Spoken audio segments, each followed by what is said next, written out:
Welcome tonight. My name is Todd Corley. Thank you for coming out tonight. I'm going to have more formal welcome remarks from Dr. Lucas, but I want to just welcome you on behalf of the District-wide Diversity Committee. Thank you for coming tonight. Tonight is a big night for us. The Diversity Committee started about 2 years ago with Dr. Lucas's call to get people from the district, parents, families, to really come together to talk about diversity issues for our children. Tonight's event is an opportunity for us to have an open dialogue in the town hall format. We are honored to have Dr. Melanie Killen from the University of Maryland, a renowned professor in this space, to talk with us tonight. So I know that you have many competing events, and I've seen some parents who have children doing other things who are here. So for you, those of you that are juggling that, thank you for doing that. But I want to just share a few remarks before I turn it over to Dr. Lucas. When we started this initiative with Dr. Lucas's call from some years ago, a lot of families came together with really the same intention, and that intention was to really think about, how do we make sure that the dialogue around diversity for our children is one that we can understand and that we can start to really move throughout the district as the district continues to grow at a really, really rapid clip. There were also teachers in that mix too, so this has been an effort from many of us over the course of a few years, and we're hopeful that tonight is one of those signature events that we can bring to you, to the community, to have the dialogue in a more public way. So there are about 70 parents, 70 families, again, including parents and teachers alike, that are involved in this across 4 different committees. And this is in your program that you received on the way in, so I won't read it verbatim. But there's a committee focused on recruitment, one on curriculum, one on professional development, and one on family, new families to the community. So it's a pretty comprehensive approach to making sure that the issue of diversity for our children is one that's looked at in many different capacities. So tonight's conversation with Dr. Killen's expertise is really going to hopefully help us think a little bit more about what our role is as adults in setting messages for our children, but also messages that our kids get themselves from social interaction. So we're really, really excited that she's here. Many of you may have seen her on the Anderson Cooper piece that was titled Kids on Race early this year, and that's honestly how we connected. So it was a very random call that she accepted to take, and here we are tonight. So tonight I expect that you'll hopefully have a lot of things to share with each other. There's going to be a point in time that we're going to ask you to send your questions to the aisles as a bit of housekeeping. So as she presents her material this evening, you certainly can write those questions down, and they are stapled on an index card that you have in your program. We won't collect them, though, however, until her presentation is over, but we do hope that you will take time to jot some things down. So a few more things I just want to share, again, as I bring Dr. Lucas up, is one of the things that this committee has been really proud of is making recommendations. Recommendations that included an event that happened last year. For those who know, the COSI Center had an exhibit on race, and the district was really, really front and center and trying to connect that curriculum for that race exhibit with the curriculum for our students. So they found funding for that. Students went down and participated. So there have been things that have been happening that have been active, and we're really excited about that as well. I want to also just introduce Gail Marsh. For those who don't know Gail, who leads the HR area for the district, and Heather Camacho. And I asked Heather to stand up in that order because the other recommendation that the district had, the committee had, was to identify someone that could do this work for the district more in-house, if you will. So Heather's also a third-grade teacher, but she does the diversity coordination work for the district as well. So again, a lot of recommendations have come forward. A lot of things that are in the works are still pending, but there's been a lot of activity, and we're really excited about that. I hope tonight that you'll walk away with a good sense of what the issue of diversity means for your children, for your neighbors' kids, for you as adults, and your role in that, because we all have a role in making sure that we create a community for our young people, and that they'll be better citizens going forward. And as much as we sometimes get really lost in Columbus, that there's a big world out there. So our responsibility to them is to get them connected on those things right now. So again, I look forward to that conversation with you this evening, and I'll ask Dr. Lucas to come to the stage.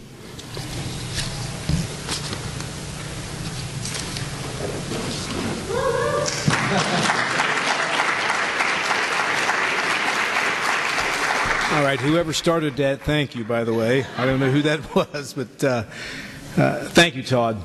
Thank you. Well, first and foremost, I want to welcome you to our community forum.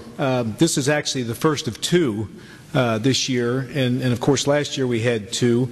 It is a great opportunity for the school system to really get in touch with the community. And again, I think Todd already mentioned this. I know you have a lot of things to do tonight. In fact, a lot of people have a lot of things to do tonight.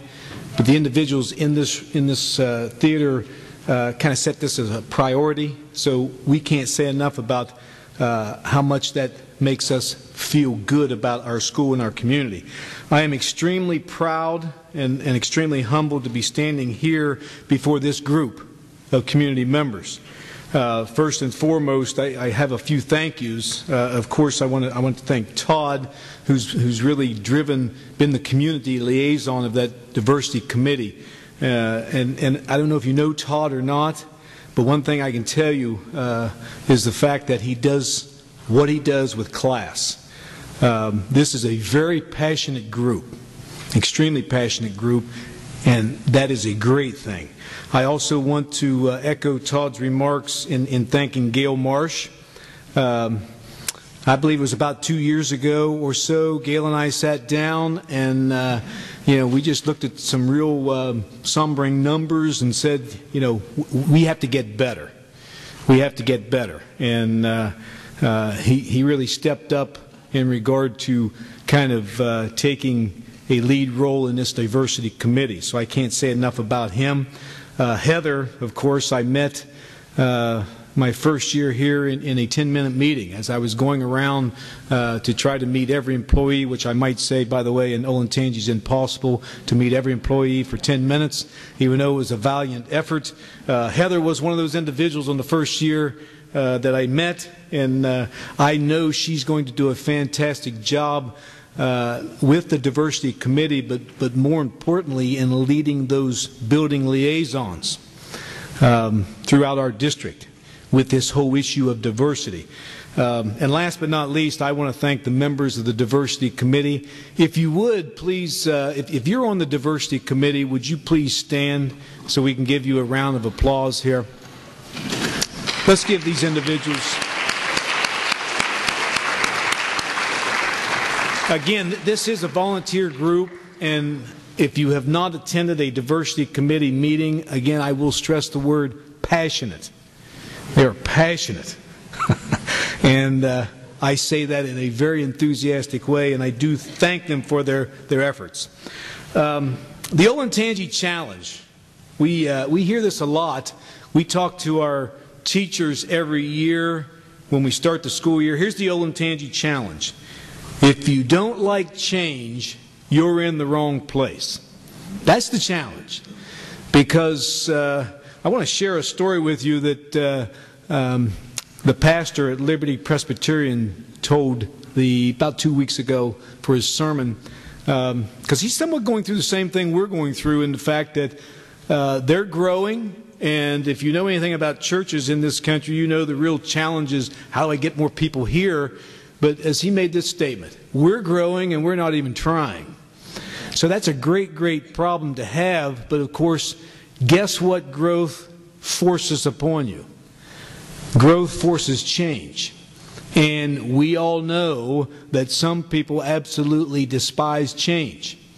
And one thing I found about Olentangy was the fact that we're growing at 1,000, well this year it's less, 700, anywhere from 700 to 1,000 students per year, which means new families are moving in every year.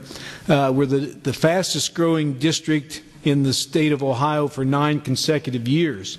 And a lot of people sit around and say, well, that's just going to happen. We're going to grow. What growth brings with you is change. And as we go through, it's the educational organization's responsibility to help everyone understand change is a good thing. Because the world is always changing and will continue to always change. And as you continue to get more new families, more students, more ways of looking at things, different points of view, it forces change, and change is good. So that's the challenge that we always have. Last but certainly not least, before we get into the program, I want to thank Dr. Melanie Killen. I'm extremely excited that she is here. I'm very proud to offer her to the community. But first, before we get her up here on stage to talk about things that she has witnessed and experienced, we want to show a little 4-minute video clip. And this video clip was taken from the CNN program Kids on Race, The Hidden Picture. So if you would kind of sit back and enjoy this little clip, and then we'll hear from Dr. Killen. So once again, thank you for being here. We're extremely proud of this night and extremely proud of the efforts of the Diversity Committee, and this is the result. So have a good evening, and thank you. Hey, welcome back to this 360 special report. What judgment do we make about people depending on their race? That's sure to cross people's minds, especially as the tragic story of Trayvon Martin continues to unfold. It's a key question that our study investigated. We wanted to see how kids' answers change depending on their race and the race of the people they saw in pictures. Now, if the kids' answers do change and children are truly a mirror of society, what does that say about where we are as a nation? Take a look. Michaela is a 7th grader at a majority white middle school. Her responses completely change depending on the race of the children in the picture. Marcy and Renee are in school together, and they're in the hallway, and I'd like you to tell me what you think is happening in this picture. She probably looks like she's gonna steal it because Marcy's like, oh no, what happened? And he's like, hey, look, 20 bucks. And so, do you think that Renee is doing something good, bad, or just neutral? I think she's gonna take the money. Do you think that Renee and Marcy are likely to be friends or not? Not really. And what do you think about Marcy's parents? Do you think they'd be comfortable with her being friends with Renee or not? Well, if they found out the situation that happened, they might be a little concerned about if Renee's a thief. In this one we have Erica and Allison, and they're also in the hallway at school. Can you tell me what it seems is happening in this picture? Allison looks like a sweet girl, so I think that she would pick up Erica's money and give it back to her. Okay, so then do you think Allison's doing something good, bad, or neutral? Pretty good. And what about Allison and Erica? Do you think they're probably friends or not so much? Yeah, they're probably friends. Okay. Do you think Erica's parents would like it if she was friends with Allison? Yeah. Her responses, according to our expert, Dr. Melanie Killen, could indicate a subconscious racial bias, a bias that kids develop from messages they hear at school, at home, the characters in the TV shows they watch, and what they see online. And Michaela's reversing the scenarios based on race wasn't unique. 24%, almost a quarter of all children, both white and African American, saw their own race more positively than the other race. And this happened across all ages and all school types, no matter the racial demographics. What do you think happened in this picture? They got busted. And what do you think is going to happen next? Brandon's going to help her for books. So do you think that Randy's doing something that's okay, not okay, or kind of in the middle? Not okay. Not okay? Is Andre doing something good, bad, or just okay? Good. What do you want people to take away from this study? I really want people to think about their everyday interactions. I want parents and teachers and educators, adults to think about their everyday interactions with their children and what kind of messages are they conveying and when can they be proactive. If you went to the park and you saw somebody hitting somebody else, you would talk to your child about it and you say, you know, they really shouldn't hit them and how would they feel? They might get hurt. You would use it as an opportunity, a teaching moment. And what we're finding is that when issues come up about racism or prejudice, even more benign examples, but when that comes up, parents often they step back. They feel they shouldn't say anything about it. If they say something, it'll make it worse. What we're saying is treat that like you would treat it if somebody hit another child. Use it as an opportunity. Talk to them. It's also not just one conversation, because I think some people or parents feel like, oh, well, I've talked about that, Yeah. now we can check that off. Yeah, I think one of the biggest problems we have right now is that we look at Martin Luther King Day. And so we have one day a year where we're going to talk about these issues. And then what happens the other 364 days of the year? We need this to be a daily kind of experience or conversations. Not every day, but when you're a parent or an educator or teacher, that when issues come up, to talk about it and talk about it openly and honestly, just as you talked about it. That's really important and very valuable, and it'll go a long way. We're a global world. We're going to interact with people from different races and ethnicities as adults, and these kinds of stereotypes, when they start in childhood and become deeply entrenched by adulthood, they're very hard to change. Childhood is the time to make a difference. Dr. Killen, thank you so much for making this happen. Appreciate it. Thank you. Thanks. Well, without further ado, I want to please join me in welcoming Dr. Melanie Killen.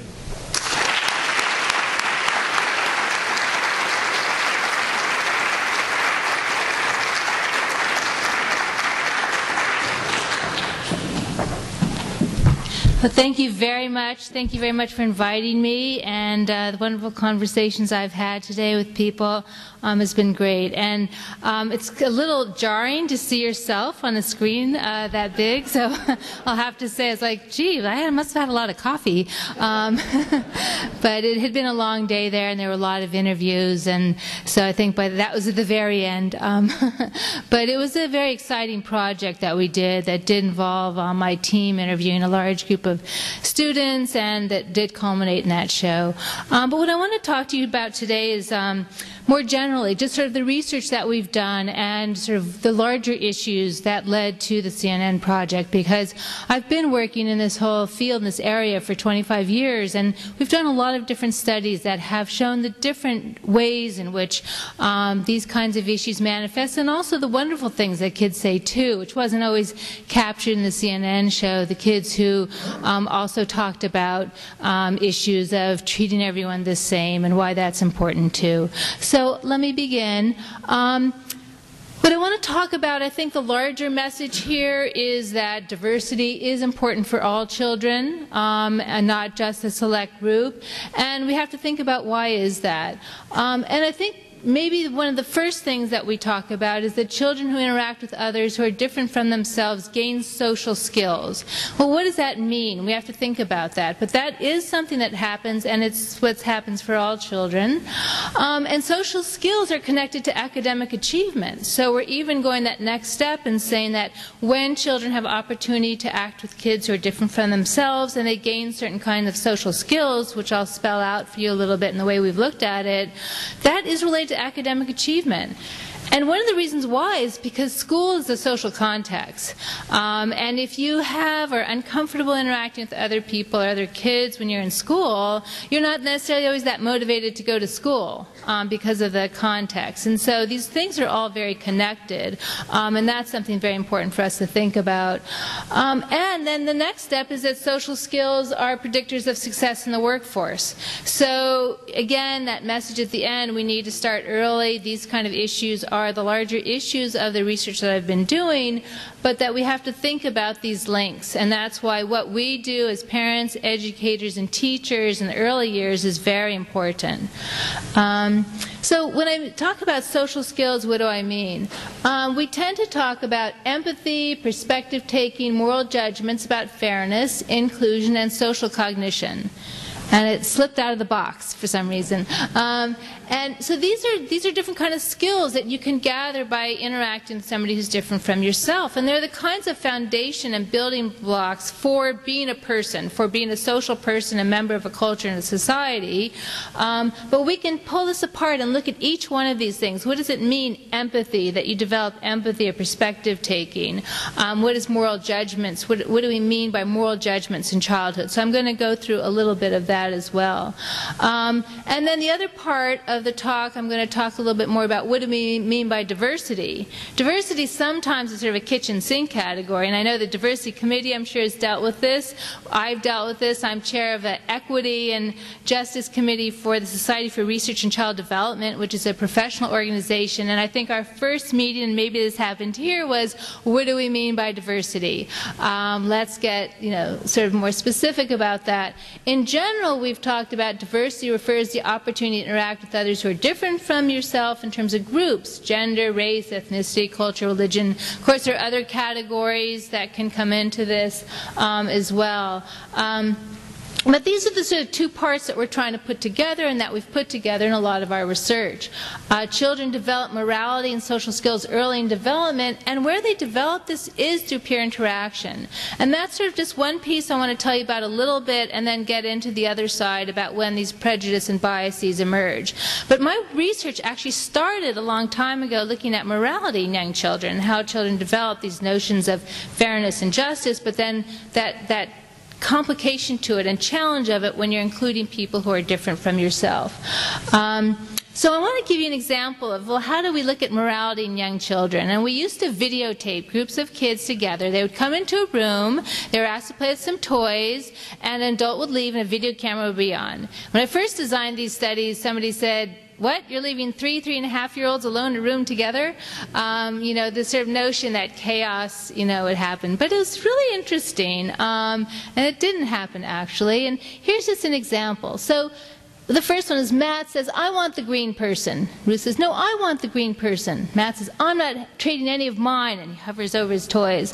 And Lily sings, I'm not trading any of mine, and Ruth sings this. Now this sounds sort of like what preschoolers might do. You know, they're kind of being selfish. But then the next thing that happened was we had Lily say, well, that's not fair because I don't have any people. And Matt says, well, give her one of them. And Ruth says, but you have 3 and she has none. I have 1, so that's not fair. And then Liz says, yeah, because I have none. And then Ruth says, well, you know what? If you give me the green person, then I'll give her the red one. We'll all have 1. And Matt says, okay, and then I'll invite you to my birthday party. Which, as we all know, with young children, that's the big, you know, social event. But this is what we mean, you know, that this is just the everyday discourse, so where kids are constructing notions of fairness and morality through that turn-taking, through negotiating. So that's happening. It's happening early. And that's what we mean by sort of morality coming in early. And we've done a lot of studies, you know, interviews with kids. And when we do these interviews, we look at what we call their discourse. What are the kinds of things they're saying to each other? And here's what we got in one study where we had over 2,000 utterances. You get a lot of collaborative suggestions. See if this pointer works. Yeah, you get a lot of collaborative suggestions. Let's trade. That was actually the most frequent. So it wasn't that they were just being selfish right away. You get what we call the moral justifications. That's not fair. So the fairness, they're talking about fairness early. Ownership claims, requests for bargaining, third-party intervention, conventionalized rituals, unilateral mandates, and of course threats. I won't invite you to my birthday party. So, you know, this is just an example of what we mean when we're saying that the discourse and interactions that start early. So I want to just talk about, again, more generally what we mean by morality and then moving to the context of diversity. When we define morality, we talk about as understanding fairness, equality, justice. And this is a little different from how we might think about it, you know, in a more sort of everyday context. Sometimes people say morality is about learning the rules or obeying your teacher. We're talking about it in a different way. We're saying it's something deeper. It's deeper. It's that notion about treating other people fairly. And it's how individuals ought to treat others with mutual respect. So kids do develop this early, and they develop it out of their peer interaction. And so that's what's really important to know, is that we don't have to just teach morality and fairness. They do start to get that early. But how you apply it to people who might be from different backgrounds is what becomes a challenge and complicated, and for us as adults as well. So we've interviewed kids, and I want to give you one more example of how we've interviewed them, and I'll go into some of the issues that came up in the that led us to the CNN project. We interview kids, as you saw, and by the way, in the CNN one, they clip it, and they clipped it on the show too. When you give them a picture card, then you have other kind of tasks, then you have another picture card. It's a little bit slower in the way that it's done. But here's the sort of examples of we interview kids. And so how do we measure morality in childhood? And here's one more example. We would tell kids about a story. Sarah hits Annie on the head with a shovel. And then there's another one. John will not sit in his assigned seat. Now, these might be two rule transgressions. So if we say that morality is just following the rules, what we're going to show is that it's not just rules. There's something deeper to it. So you've got two transgressions, and we would say, well, what if the teacher says it's okay to hit Annie? Is that okay? Now, children at a pretty young age, think to yourself, like, what age do you think children might say, it's still wrong? It turns out it's like 3.5 and 4 years of age. They'll say, if you say, the teacher says it's all right to hit somebody, is all right, they'll say, well, it's still wrong. I mean, she's going to get hurt, you know, her head. She'll get, you know, they get graphic and dramatic about it. No, John will not sit in his assigned seat. We say this is more of a conventional rule. It doesn't involve an ought of how you should treat others. It's a convention about how the classroom's structured. And here we say, what if the teacher says it's okay? Children say, oh, well, then it's okay. Like, this is something up to the teacher. It is a rule that is about authority jurisdiction. So we call that authority jurisdiction. Kids seem to understand that some rules are about that fairness and treatment of others, and some are just more conventions and how you structure classrooms. What if you don't get in trouble for hitting somebody? Well, it's still wrong. She'll still be hurt. She'll still feel bad. What if you don't get in trouble for sitting somewhere else? It's okay. And we call that punishment avoidance. So again, children are starting to understand very early what it is that makes something unfair. It's not just about getting in trouble or whether there's a rule about it. If there's no rule about it, children will say it's still wrong. What if there's no rule about the convention? Then it's okay. So this is just, again, another way of how we kind of measure morality and what that means in early childhood. We have other kinds of questions we ask. What if there's another country where they hit? Is that okay? It's still wrong. I already told you, it's still wrong. You know, what if there's another country where they sit in different seats assigned? Well, yeah, I mean, that's how they do it. It's different. So there's sort of this, they understand the universality of morality very early as well. Okay, and then one more example of this, and what are the kind of reasons they tell us when we interview them and ask them questions? They say things like, he'll be hurt and cry, and that's wrong. So that was the example of hitting somebody. But they say, it's not fair if he doesn't get a turn. They should be treated the same. And kids are really talking about this spontaneously early. So this isn't something that we just have to teach them, but we have to figure out the context in which they will bring it out. And then they'll use conventional reasoning. They'll say, well, it's always been done that way before, or that's how my school does it. My school does it this way. Or if you're not quiet, no one learns. So they give you those kind of conventions. Now what we'll see is when we move to the area of diversity, sometimes kids use this kind of conventional reasoning to justify times where they'll exclude somebody. And that's what we have to sort of, that's where we can make a difference in trying to help children see the sort of morality of those kinds of issues. Sometimes they use personal reasoning. Well, she just decides because it's herself. They will talk about autonomy. So just to sort of go a little bit more, this notion of children understanding fairness early. We're not just talking about kids in Columbus or kids in College Park, Maryland. We've done a lot of these studies around the world. There's something fundamental about this notion of fairness early and differentiating those kinds of rules. And it's true with different SES and urban and rural and different political systems. I have a colleague who's been doing these studies in China. And in China, where you might think it's more authoritarian oriented, the kids will say, it's still wrong, even if the teacher says it's wrong. You know, so there is this fundamental there. Okay, so what we know is that young kids get that you shouldn't hit somebody really early. They get that early. Then they start understanding about not sharing and resources and distribution. They start understanding that's a little bit harder. Psychological harm, that's a little bit harder, and issues of rights. But the really complex issues are the ones I want to now tell you about that I've been doing research on, which is what about exclusion based on group membership? That is a little bit harder for kids to understand in the same way they understand why it's wrong to just hit somebody. Okay, so the research, and this is sort of part of the motivation for me to do this sort of whole line of research, is because all these studies done on how children understand morality early were always done in the context of interviewing kids about kids who are like themselves. It's sort of like, in a scientific mode, you control for that variable. If I'm talking to girls or interviewing girls, I use the girl picture cards. And if I'm interviewing boys, I use the boy picture cards. And then when my student went to Japan, we used the Japanese girl picture cards and then the Japanese boy picture cards. And after a while, you know, we said the world is not just like this. We need to incorporate what people's backgrounds are in the interviews. If we're interviewing them about sharing toys, we should ask them about sharing toys among kids who are from different race, ethnicity, and backgrounds. And so that's why we've been doing this, and when we've done this, we've found out a lot of things that have been important for what we can do as teachers and educators and parents in trying to help children understand these issues. So what happens when a context is multicultural? Do stereotypes and biases about others interfere with these moral judgments? And it turns out they do. And that it's harder. So we have to figure out what that means. Okay, so now the other thing I wanted to say now, sort of moving into diversity. Now we're talking about diversity. That's what I wanted to do, understand moral judgments in the context of diversity.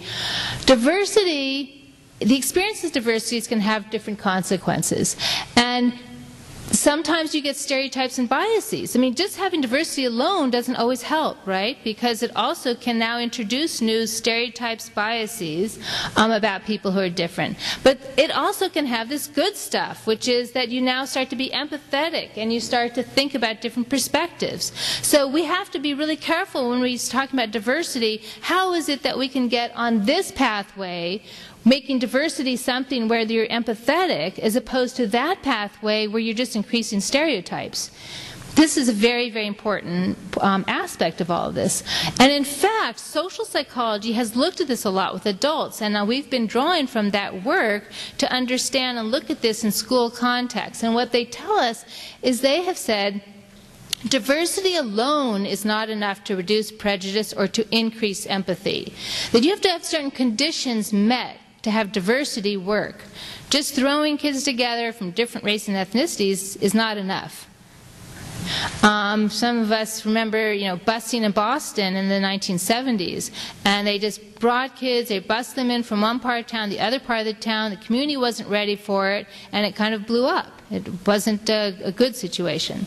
So what are the conditions that have to be met? Number one, very important, authority has to support the goals of mutual respect and tolerance. You need to have, and shall I say it, a superintendent and a diversity group that is on board with these goals. That is essential and important. And you need to have parents, and you need to have teachers, and you need to have the librarians and the lunch aide and everybody, the authority in the children's world, kind of on board supporting these messages. It doesn't work if they're not, okay? But that's a challenge. It's a challenge. You need to have common goals for children in the school context. You need kids working together, working on projects together, having a common goal. They've got the jigsaw puzzle, there are different curricula that work on this, having kids work together, each have a part. They can't finish it on their own, only if everybody works together. Teaching Tolerance website is a fantastic place for curricula that focuses on this. You need to have equal status among children. What does that mean? You need to look at the high school, who's the student council president and the secretary and the treasurer and everybody else.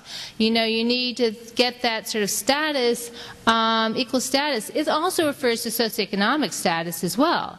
And it's hard. It's hard in the United States when we have a large confound between race and SES. So it's hard to get that equal status, but there are ways to do it. And we also have many categories beyond race and ethnicity as well. As we know, religion, culture, immigrant status, nationality.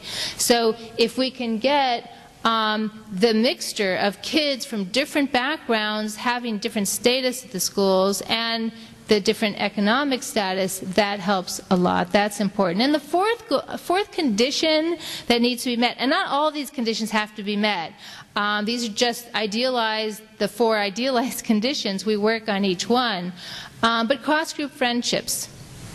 So what does that mean? That means kids having friends of different, race, ethnicity, culture, religion, so forth. They need to have those friendships. That friendship's very important. So as adults in the community and as parents and teachers, we need to do what we can to foster those friendships. And that's hard, and that is the everyday stuff. That is at the bus stop. That is, who the kids are hanging out with each other. And as kids get older, we as parents want to move away from that, of deciding who their friends are and who they play with, right? Because you're supposed to. We're supposed to grant autonomy. I have a teenager, and but there are ways in which you can, and you can early. And also, if you do it early, that's, of course, very, very good. So these are the 4 conditions that have to be met, and we've looked at them, and we've looked at them in different ways. So where does prejudice come from? So, sometimes people say to me, where does prejudice come from? Where does it start? There isn't just one place. I wish there was a simple answer. Obviously, there's not. We've got the child, so there's a child there.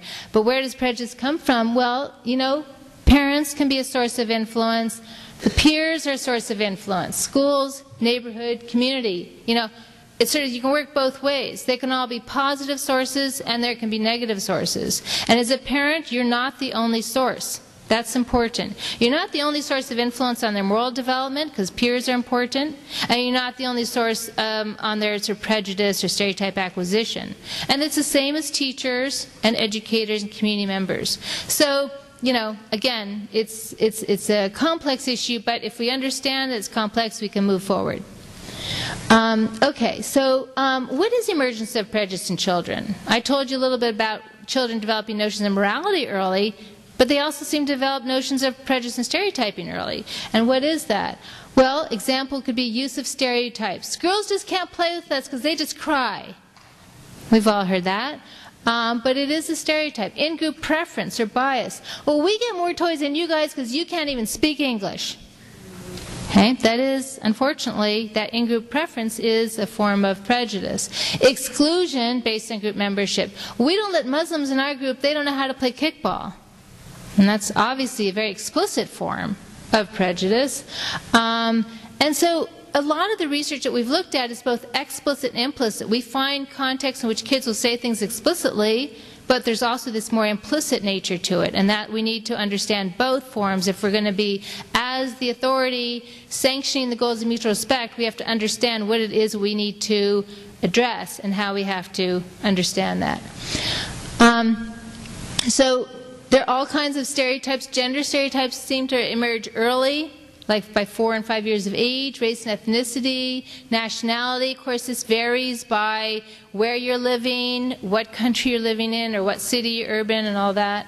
But when you start to understand this stuff, you see what their challenges are, because children have better memory for stereotype consistent than inconsistent information. And this is a fundamental issue that we need to understand. Let me give you an example.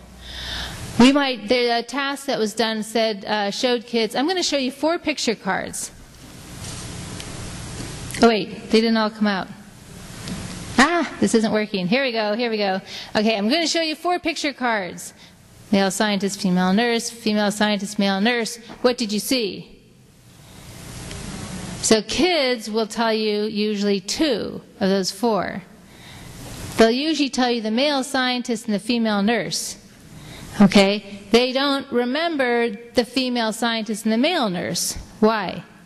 They don't fit the stereotype the same way. So kids very early, this is 6 to 9 years of age, they have better memory for stereotype consistent than inconsistent information. So that means, when you're reinforcing this, it's going to accelerate.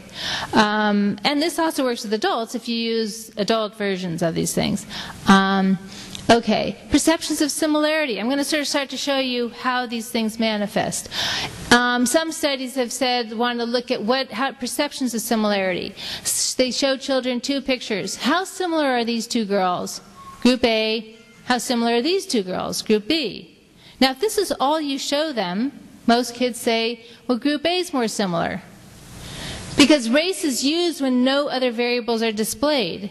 And my group sort of has looked at this and said, well, that's the only thing you're giving them that's different. So you're kind of reinforcing this notion that that's what you use to draw similarity.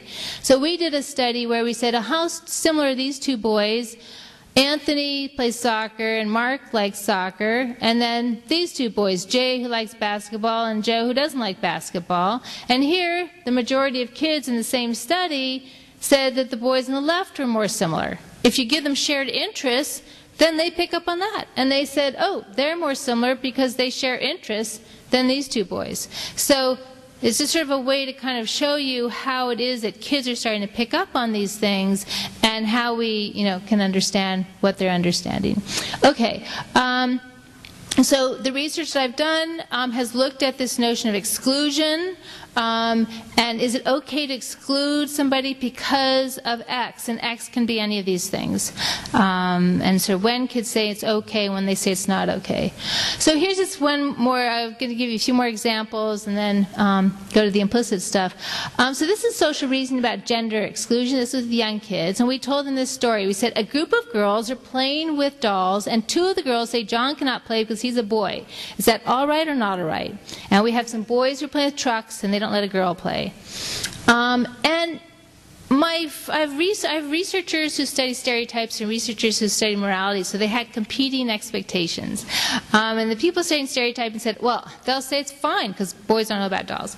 And the people studying morality said, oh, well, they'll say that it should include them. Well, it turned out both groups of people are correct. Most kids actually said it was wrong to exclude a boy from doll playing, a girl from truck playing. So this is hopeful. We found most kids will actually, if you just explicitly say that, they know about stereotypes, but if you actually ask them, is exclusion based on that okay, they say it's wrong. So that's good. And they give you these reasons, like it's not okay because the boys don't get to play with dolls as much. It wouldn't be fair not to let them play because boys can play with trucks and so will girls, and hey, there's no such thing as boy stuff and girl stuff. So you can get that pretty early on coming in, which is, good. But then, if we made it a little more complex and we said, well, let's say there's two children, Tom and Sally, come over and they want to play with the girls, and there's only one doll left, and the group has to decide who to pick, who should they pick? This is a little harder, because you have inclusion and exclusion.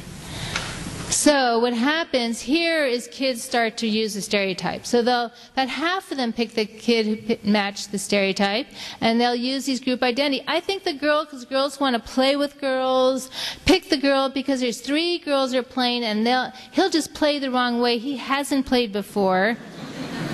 This actually, by the way, was the same kid who in the same task said there's no such thing as boy stuff and girl stuff. And then, this happened. The interviewer said, I want to tell him, hey, you just said. I said, no, we don't do that. We don't interrupt them. We want to know what they're saying spontaneously. And you get boys can't play with dolls because they're for girls, and then you get some kids who will continue and stick with it. Give the boy a chance. It would be fair. Everyone should get a turn.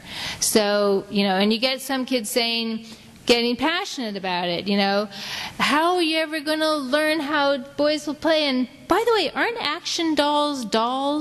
And so, they're thinking about this. They're trying to figure this out. We asked them about a ballet group. This is older kids. A ballet group not letting the boy in. Was that all right or not all right? And one of the younger kids said, well, that's not good. And who's going to play Prince Charming and Cinderella?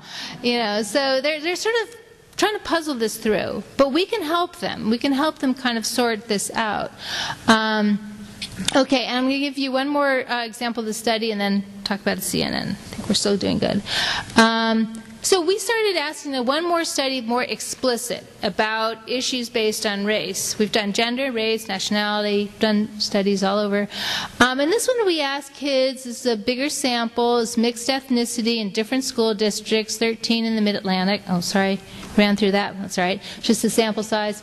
And we asked them two kinds of questions. There's a bunch of other stuff, but I'm just pulling out these two. We said, there's a girl or boy excludes another child at lunchtime from joining a table because they don't have much in common. So it's two, in this one, it was two white girls and there's a black girl, or the other way around. And the two white girls, they say she doesn't want her to join her for lunch because they say she doesn't have much in common. They don't have much in common. And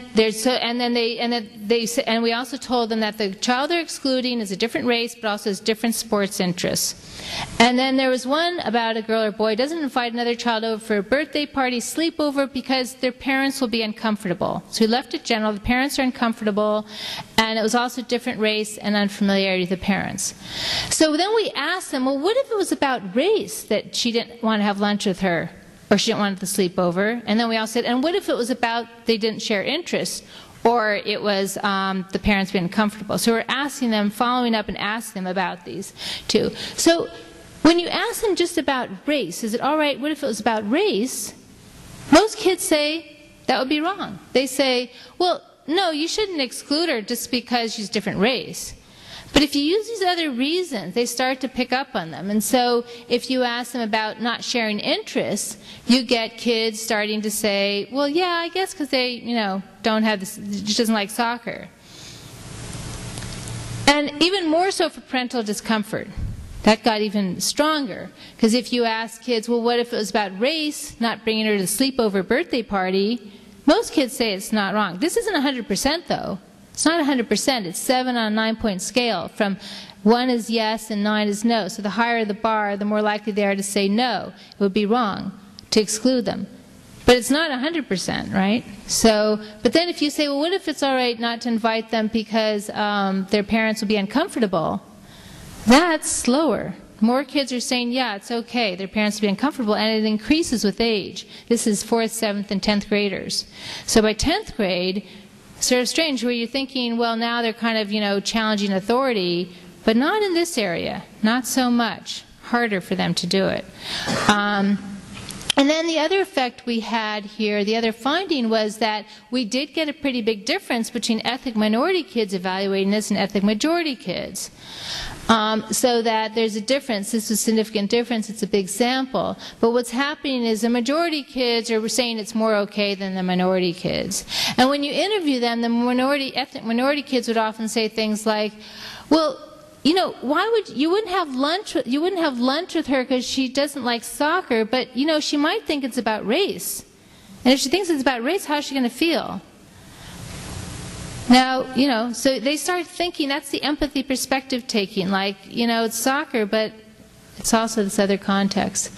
Okay, so these are the kinds of things kids say. Well, it's wrong to exclude someone based on someone's skin color. Skin color doesn't tell you who they are. And this is what I mean by empathy and perspective taking, when they say things like, it's not okay because how would you feel if someone did that to you? Just because you don't like soccer doesn't mean you shouldn't have lunch together. But we get a lot of this too. And this is sort of the conventional stuff that's justifying this. It's okay because what would they have to talk about? So this is not inviting somebody for a different race, and this is, conducted, 2 years ago. It's okay because what would they have to talk about? If it makes his friends mad, he shouldn't do it. Blacks and whites didn't hang out with each other before. Why should they now? Blacks and whites don't go together. That's not normal. Black people just act different than white people. So this is pretty explicit. And this is just in your, in this big school district. Now we can look at it as a function of what kinds of schools kids were in, and there are some findings with that. So the last part of the talk is, what is it about diversity that can help dealing with these kinds of issues, and what do we see? So diversity plays a role on these kinds of things that I've been talking about, whether it's these stereotypes or reasons and that kids have, and cross-group friendships and opportunities for contact really helps. And I think it's also important to say that contact can be in different forms. There's direct contact where you have a friend with somebody, but there's indirect contact. So there's actually a school that could be completely homogeneous could still have a lot to do in promoting diversity through, with young children we find if you read a book and you're reading a book about kids of different races or religions or whatever playing together, that has a significant effect. So there's indirect contact, but we're talking about direct contact and the school environment. So here's just one more example.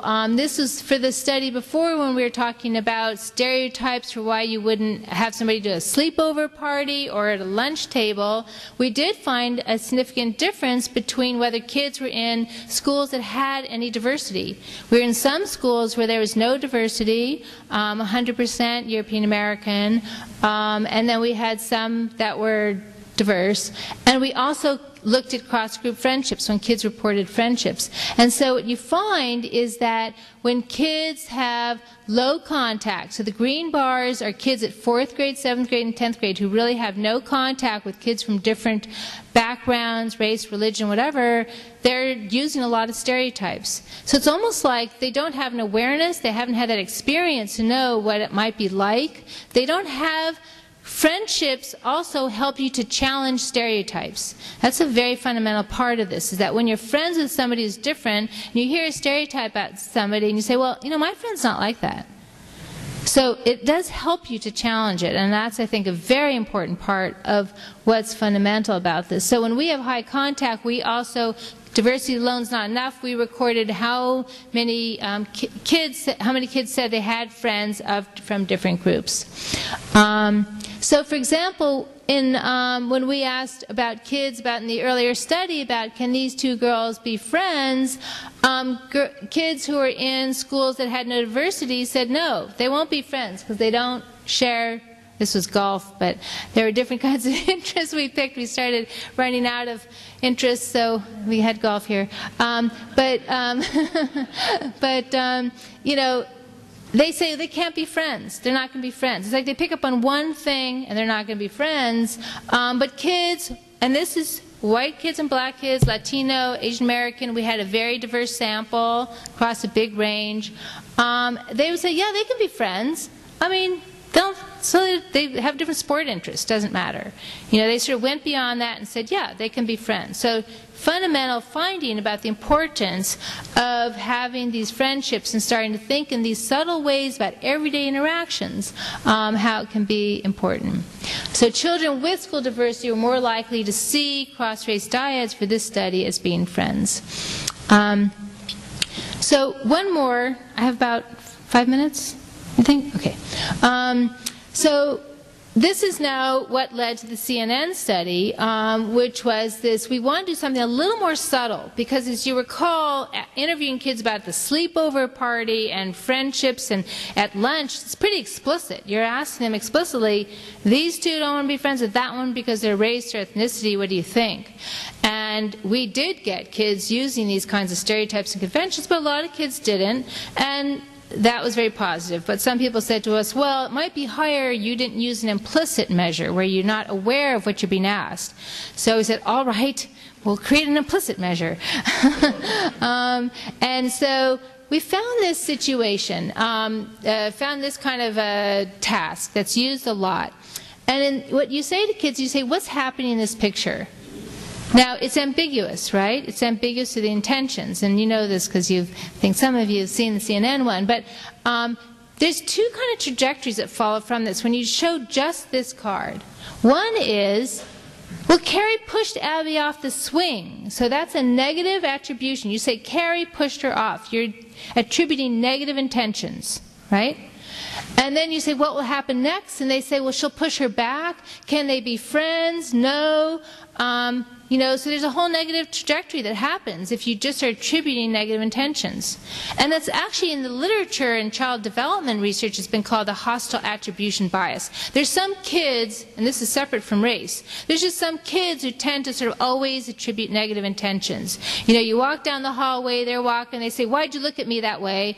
I was like, I didn't look at you anyway. You know, so kids report that a lot, and I think we all remember it, and we might have been in either role. But, you know, that sort of attributing intentions, it's not a good thing. You need, you know, we need to help kids see that, right? That's just generally the case. And then the other way to think about this, the kids say, is, well, Abby fell off the swing, and Carrie will help her up. So those are positive intentions. You're saying, oh, she's going to help her up.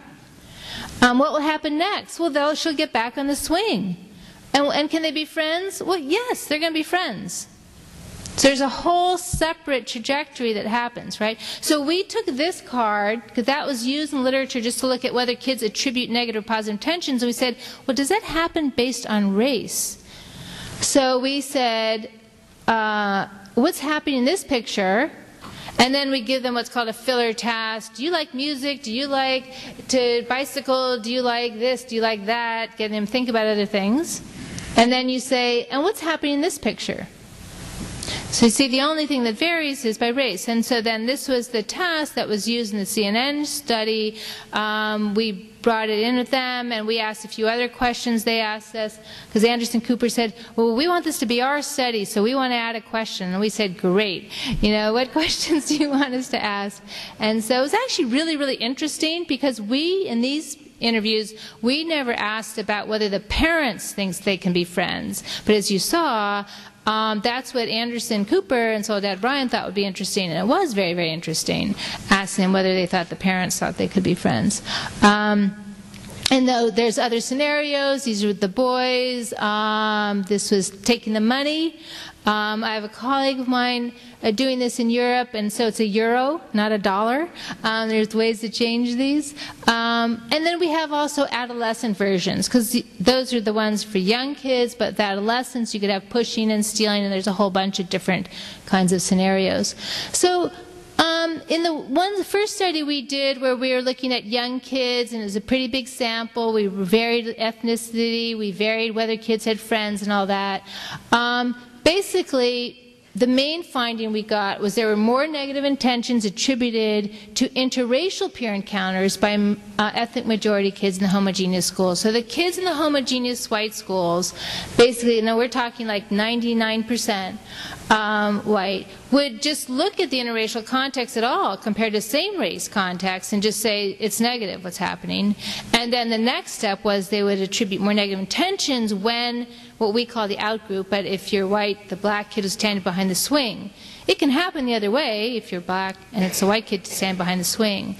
And by the way, I use the terms white and black, which I'm never very comfortable with, because, you know, I think it's a false dichotomy.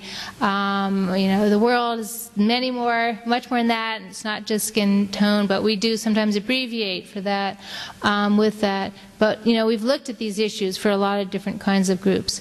But this is the interesting thing, and the positive part of the story was that we didn't get any racial bias or in-group bias in the diverse schools.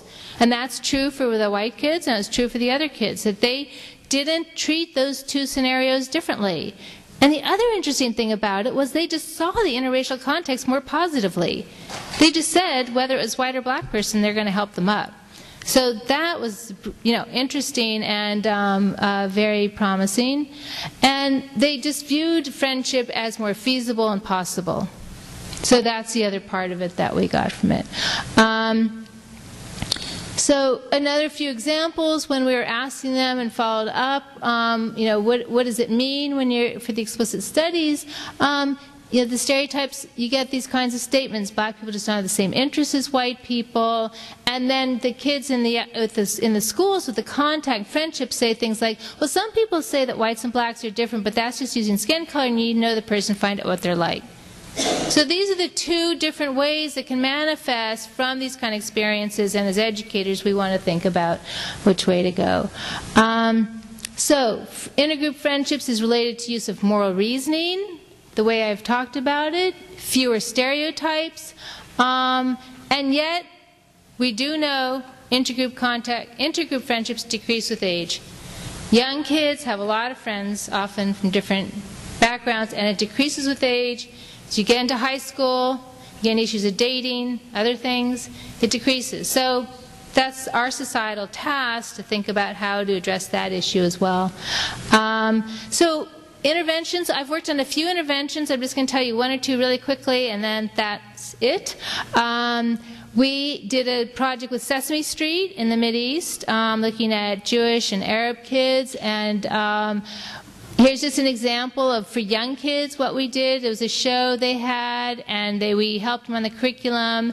And I just like this one example we had. Sorry. Do you eat falafel? They're Arab and the Jewish Muppets. Do you eat falafel? Yes, I eat falafel. I also eat falafel. We both eat falafel. You know, so it's just they're starting with that sort of common ground early. We've been working on this peer conflict video game that's Rational Games Inc. is now producing, available for U.S. schools in the United States. Cool School Where Peace Rules, and it sort of has kids, it has characters in the story, have conflicts, inclusion, exclusion, and we give kids a chance to have a conflict. There's a conflict, the action freezes, they can pick conflict resolutions, they see what happens, they learn from it. And then Teaching Tolerance website, we've been working on a sort of perception bias tool where you show different pictures of kids, and then you ask the teachers, educators, whoever, would you expect this student to be involved in the school band, turn in his homework, be in the science club, be in sports, and we vary dress, ethnicity, and all that. Looking to see when do we use those features to make these everyday decisions. You know, you're a teacher, it's a classroom, it's the first day of the year, you're seeing kids for the first time, you've got these first impressions, what are you doing with those impressions? And that is it. Thank you very much.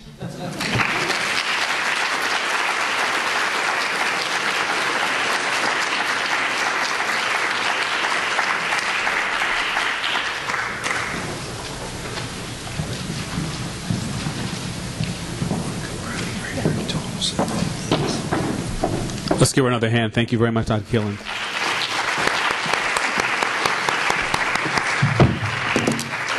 So as they're getting mic'd up, if you have questions, you can bring them to the center aisle. We'll have people collect them. I'll just highlight a few things as they're getting ready, as questions may be coming up. And if there aren't any, I think I have captured a few that we may want to hear a little bit more about. So again, they're coming down the aisles. If you have questions, please hand them over.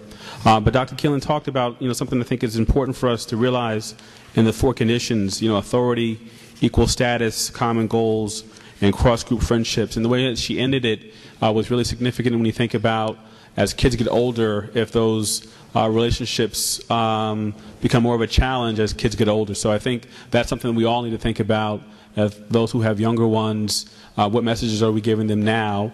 What messages might they have as they get older? And do you see that in your own home? Do you see that in your own community? Again, tonight's forum is about having a dialogue. It's not making a judgment call about people that you're next to, that you've talked to. It's just really thinking about who you are as an individual and what might be working well for you or not. The other thing that she talked about, and she alluded to it, is this whole issue is really complicated. And we talked earlier about the committees that we have in the diversity committee. One of them is on professional development. That committee in and of itself is really designed to make sure that we develop the teachers so that they can manage some of these issues and handle them in a way that they can, as professionals and teachers, implement some of the strategies that were talked about. So some of the rules that I'll follow, thank you very much, is one, I won't get through all of these questions. Okay. I'll try to group them with common themes. I will direct the ones that are more about the study to Dr. Killen, and ones more about the district to Dr. Lucas, so that we can make sure that we have a good dialogue. So I'm not going to probably be able to group them as quickly as I thought. So let's see. So here's one. Here's a basic one. Thank you very much. What can be done to reduce a parent's prejudice? So I'll ask Dr. Killen maybe to address that one. Okay. Is this the mic? Yes. Okay. Yes. Fancy mic. What can be done to reduce parent prejudice? There's a lot of different ways that we can address these kinds of issues. And I think that, first of all, there are parents who have prejudice and aren't aware of it. In fact, it's probably the case that we all have certain kinds of stereotypes and biases. I mean, that's part of growing up in a world where you have different groups. And so, to some extent, we have to recognize it. So it's sort of figuring out how to reduce those biases and prejudice, how to know this is the wrong context, or this is a situation where I have to do everything I can to rise above it. Now, of course, it depends on whether you are in the majority in a culture or minority and things like that in terms of this. But I think you just have to address it in many different ways. I think also what's important, as I mentioned, is that parents aren't the only source of influence. So, I have, you can have people who are civil rights lawyers, and they talk about growing up in a household where there's just incredible amounts of prejudice and bias. So somehow or another, through their own experiences in schools and peers, they came to the conclusion that that law, that was wrong. And you can have it the other way as well. So parents are one source. We don't actually, there have been efforts to have parent training workshops. It's hard because if you have a parent training workshop, guess who shows up? And maybe that's true here. If you're going to feel threatened about it or you feel a little bit insecure about it, you may not be ready and go to the place where you can get that kind of feedback. So to that extent, that's why it's important to see the whole map, that you've got the school, the peers, the teachers, the community, the parents, because if it was only the parents, it'd be more difficult. Okay. I'll ask another question. Besides the Teaching Tolerance website, can you think of any successful professional development activities that you can recommend for high school teachers? Most professional development is for elementary level. Teaching Tolerance website has some fantastic ones, and I've been sort of part of doing some of those. Montgomery County is the school district near me outside of Washington, D.C., and it's got 85,000 students, 23 high schools. I mean, I had no idea. It's very big.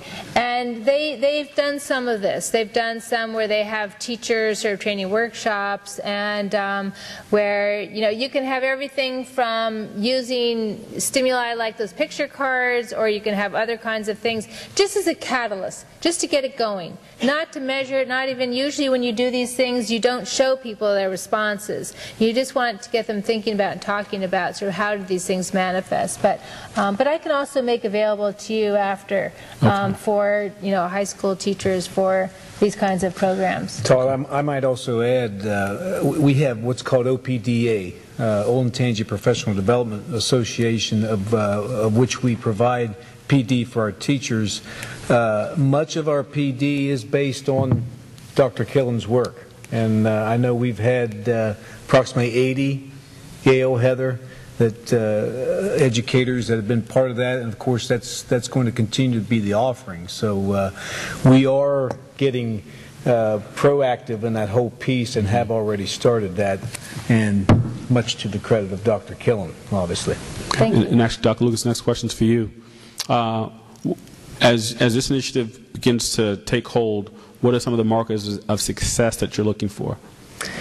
Well, I wrote down two words to start that out when you talked about that whole piece of parent prejudice: acknowledge and address. I think first and foremost we must acknowledge that we are changing. We are a changing school district, and we do have to address. And of course, I think that was part of the whole objective of a diversity committee, was to continue to bring issues to the table, so that one, we understand there are issues, and number two, how do we address that? Now, in regard to how do you know when you've reached your goal, I'm not sure we're ever there. I think we can continue to get better. I know that, for example, our diversity committee is separated into 4 subcommittees around curriculum instruction and PD and recruitment and retention of educators and support for families. I think where we obviously need to go with that is to start setting down specific goals so that we do know when we've reached a goal, and we also are able to measure how much further we have to go. Okay.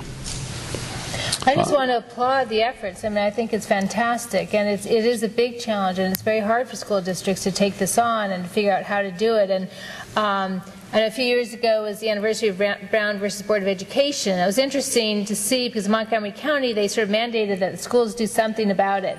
And I sort of, went around to a few places, and it was just remarkable how different it was. At one school, they sort of had, the one day that year for half an hour it was discussed, and that was it. And then another school where the social studies curriculum had all kinds of events throughout the year. And there's a lot of this just awareness of what it is that you can do, but having it be more pervasive, I think, than one day a year is important, because it is part of the everyday interactions. Dr. Killen, this is an interesting one I wanted to read. Were there schools in any of your studies that were students in any of the studies or schools where they wore uniforms? And if yes, are those results different? Does that neutralize any of the Uniform in what way? school uniforms?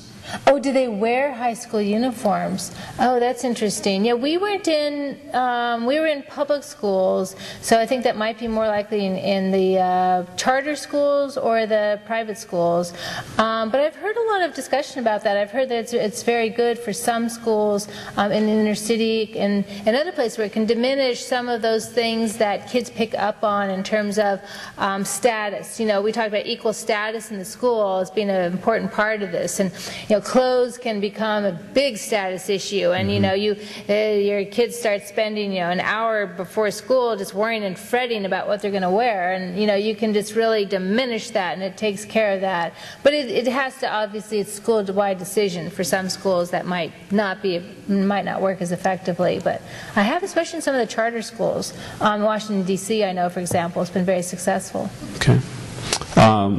Question about disabilities. Any discussion on how kids might respond to children with disabilities at early ages or as they get older? As your study talked about, anything that you noticed or observed? Yeah, that's really important, and that's been, I know Samuel Gartner at University of Delaware has done a lot of studies on this, where he's looked at kids who are handicapped or disabled in some way or another, and even learning disabled, and sort of the whole issue of mainstreaming and bringing them in, and it seems to be successful to mainstream them. But again, you can't just do it and say, okay, we're bringing kids in and that's it, and not have the infrastructure, the community on board. That's why all those pieces are important, or the 4 conditions have to be met. You need to have some specialists who can work with those kids initially. You need to have some curriculum and training for all teachers. Well, what do I do? How do I deal with it if one of my, one of the students starts making fun of them? I mean, teachers aren't, we don't have all that training for teacher training programs. And it's not fair to teachers to ask them to all of a sudden now be taking care of these issues when they might not have the training. They'll feel, and they don't want to say the wrong thing, and I think we find that a lot. Teachers get very worried and concerned about saying the wrong thing, and then maybe things will escalate and get worse, whether it's disability or these other categories we've talked about. So again, there's got to be sort of pervasive training, awareness. People have to feel they have an idea. FAQ, what do I do if X happens? Because you're there to teach, and there's content and learning you want to get across. And it can't just be a big group encounter session. You can do that in certain ways, but there's the academic mission, there's the social skills, social involvement mission, and you need to figure out how to do these. Okay, Dr. Lucas, a question for the district. As we think about the leadership and the support that the district has put into this, what else are you looking for from teachers or parents? Well, obviously, from the teaching standpoint, we are looking for, again, acknowledgement and addressing a situation. When I look out in the crowd, I notice that we have many of our teachers here, and I think Dr. Killen hit a very valuable point in regard to giving teachers the resources needed so that they can address some of these different diversity issues. And that's part of that OPDA offering that we have, and will continue to enhance that whole offering during the summer months. From a parental standpoint, I think this is a start. We live in a community, and I've said this, I've been in education 25 years, and this one thing that hasn't changed. School systems are mirrors of society, plain and simple. And we are given the task of not only teaching our kids from an academic standpoint, but we're also given the task of this is how society functions. And I think that's a very critical point that parents need to continue to understand and embrace, is the fact that we will have problems, we will have challenges, because we are a mirror of society. But I think the key point has to continue to be driven home, is the fact that we need to address those challenges because we are a mirror of society, and our hope is our society becomes more of a, from a global standpoint, because there is a world outside of Delaware County and Columbus, Ohio, and the state of Ohio and the United States of America. And I think as long as we continue to get that and the patience from a parental standpoint, we will continue to address those challenges. Okay. And actually, this is a follow-up to that, one that came in earlier. Perhaps Dr. Killen, you can answer this. In a school district that has a largely white teacher population, where there may be unconscious bias, how do you advise us, or what do you see in your research in pushing forward on that? Yeah, no, I mean that's a very important question, and you know, sort of what do we do in order to sort of address these kinds of things? And I think that the first step is kind of the recognition of the fact that there's going to be, you know, a range of implicit and explicit biases and stereotypes that kids hold, but to have the discussion about it. When we first wanted to do this study, where we were going to interview 685 students, and we're going to ask them about two kids at lunch who don't let somebody join them because of their race, and a sleepover birthday party and stuff, you know, the school district at first wasn't sure about this, and you know, they said, well, you know, it's kind of tough, it's kind of awkward how to talk about this. And we showed them that when we talked with the adolescents, because this was mostly as 4th, 7th, and 10th graders, we talked with them.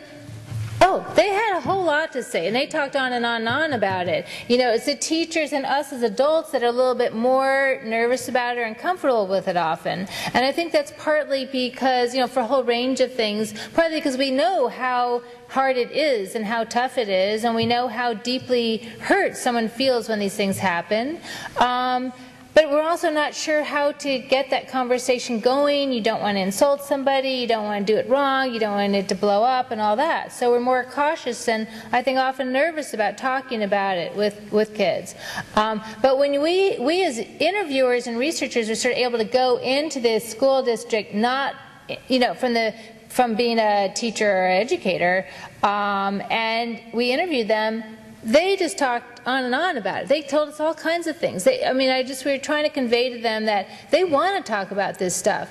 And so if we can give them a forum to talk about it, and to give, you know, create opportunities for it in the classroom and different kinds of classroom. It does tend to be sometimes social studies kinds of classes where these issues come up, but there can be other ones. It could be history and English, and, you know, depending on your topics. I mean, these issues are pervasive throughout the curriculum. But you have to figure out how to do it, how to have it focused, how not, you know, can't overtake the academic mission and all of that. But to have opportunities where there is a discussion. When I've gone in to do some of these talks with high school kids, one time they invited me to do a lunch bag, and I said, lunch bag? Why would they come here, professor, when they could go to lunch? You know, this is mind-boggling to me. But they got them there, and there were 75 students, and I started out talking about exclusion. I didn't start out talking about race and ethnicity. I started out talking about it more generally. So, you know, let's say there's a yearbook club at your school, and there's a new kid who came to school, and some of the kids in the yearbook said, well, we don't want them in the yearbook club because they're new at the school. What do you think?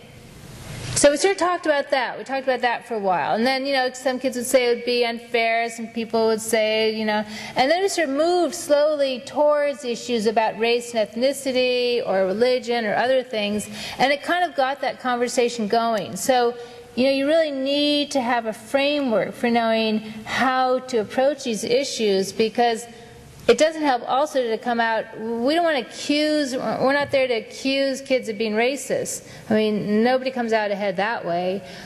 We have to figure out how to have the larger conversation about issues of inclusion, exclusion that we've all experienced. We've all experienced exclusion for something, sometime in our lives. So we have to start out talking about it that way so it's general, and then move to these you know, issues that are new, that are part of the change that you've talked about. Okay. We have a few minutes left for a few more questions.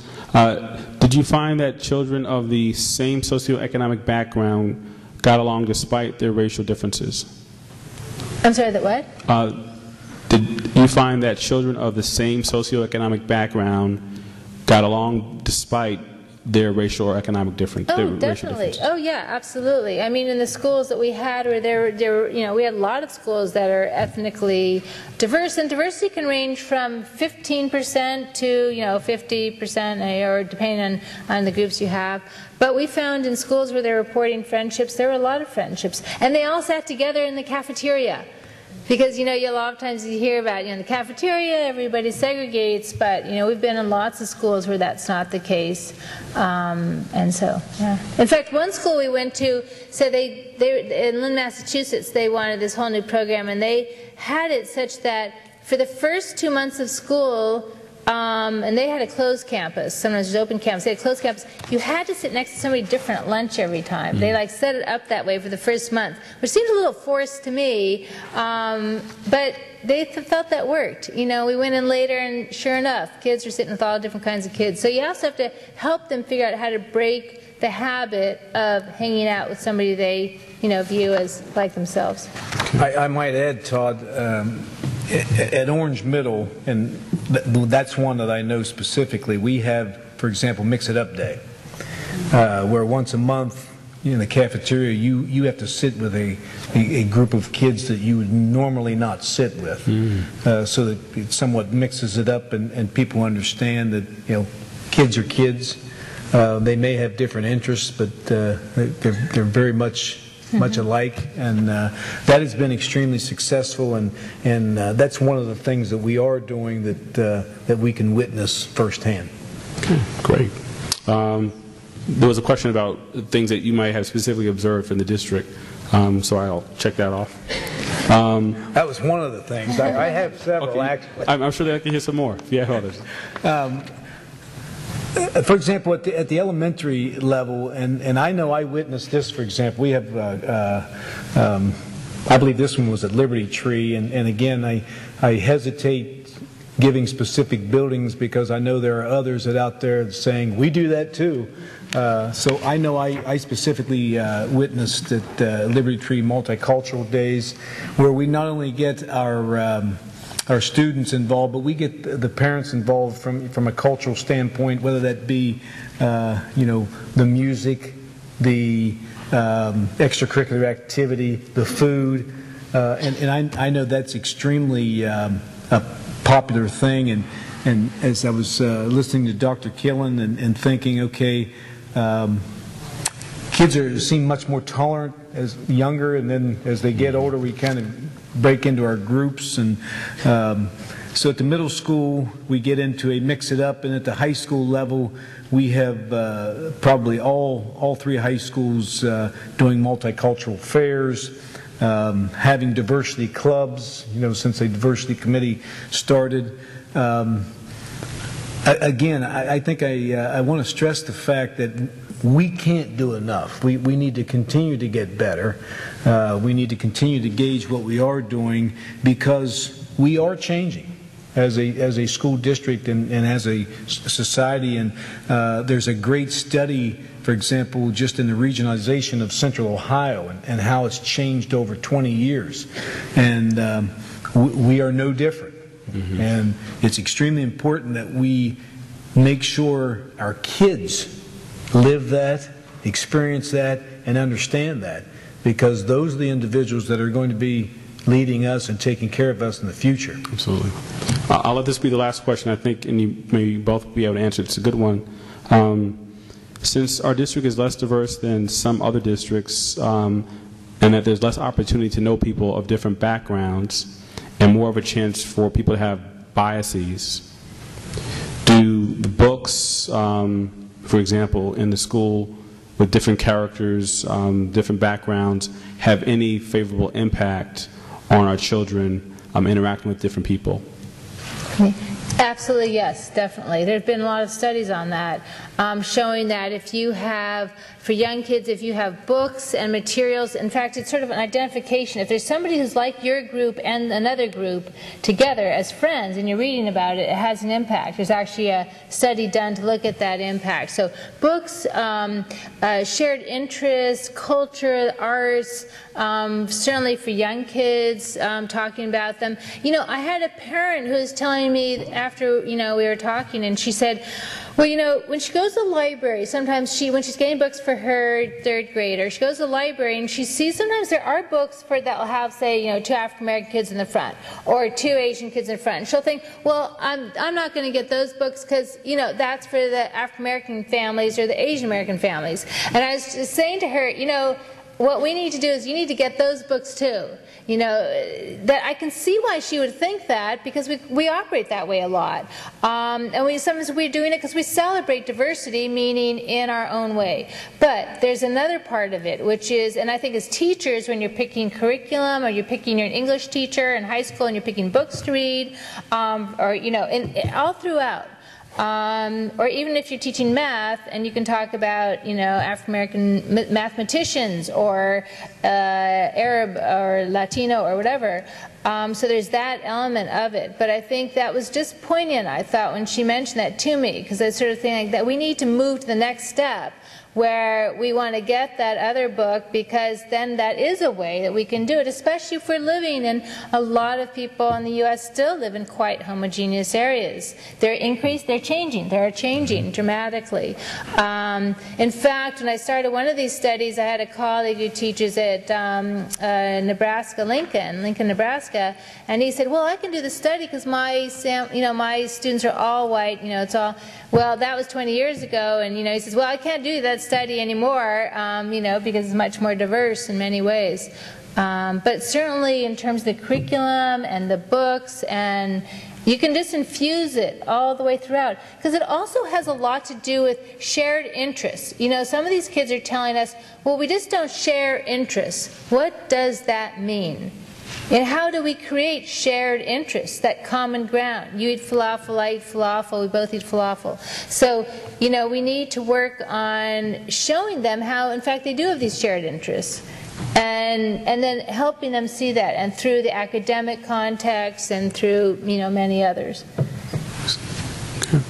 I'm conscious of time. We are at 8:30.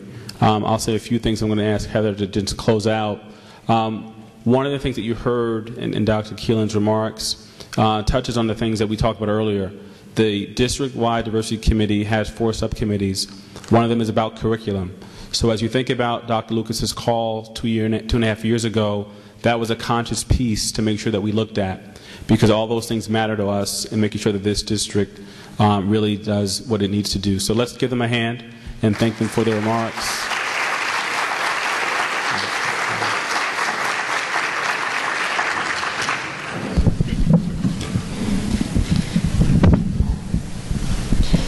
Before I conclude tonight's program, I just wanted to offer a few thank yous to people. First, Dr. Melanie Killen, thank you so much for coming from all the way from Maryland.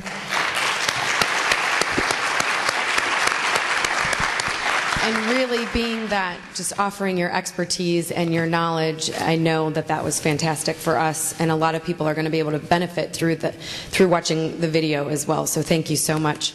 Dr. Lucas as well, she said, you know, that it's so important to have leadership, and want to thank you for truly sharing in that vision with us and knowing that this is an important work, and supporting us and being a part of it is important, so thank you.